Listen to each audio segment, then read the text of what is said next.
Miss Winchelsea's Heart by H.G. Wells. Narrated by Sam Kusi. Miss Winchelsea was going to Rome.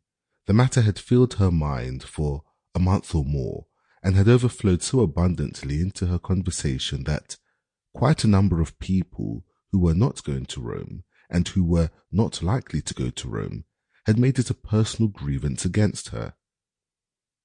Some indeed had attempted quite unavailingly to convince her that Rome was not nearly such a desirable place as it was reported to be, and others had gone so far as to suggest behind her back that she was dreadfully stuck up about that Rome of hers.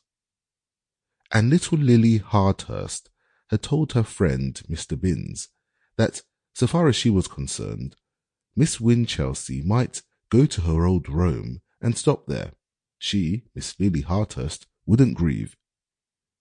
And the way in which Miss Winchelsea put herself upon terms of personal tenderness with Horace and Benvenuto, Cellini and Raphael and Shelley and Keats, if she had been Shelley's widow, she could not have professed a keener interest in his grave, was a matter of universal astonishment.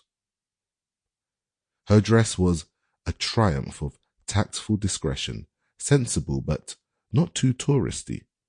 Miss Winchelsea had a great dread of being touristy, and her Baedeker was carried in a cover of grey to hide its glaring red.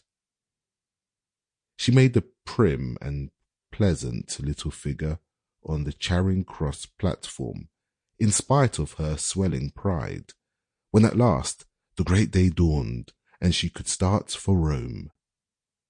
The day was bright, the Channel passage would be pleasant, and all the omens promised well. There was the gayest sense of adventure in this unprecedented departure. She was going with two friends who had been fellow students with her at the training college, nice, honest girls both, though not so good at history and literature as Miss Winchelsea. They both looked up to her immensely, though physically they had to look down, and she anticipated some pleasant times to be spent in stirring them up to her own pitch of aesthetic and historical enthusiasm. They had secured seats already and welcomed her effusively at the carriage door. In the instant criticism of the encounter, she noted that family had a slightly touristy level. Sample complete. Ready to continue?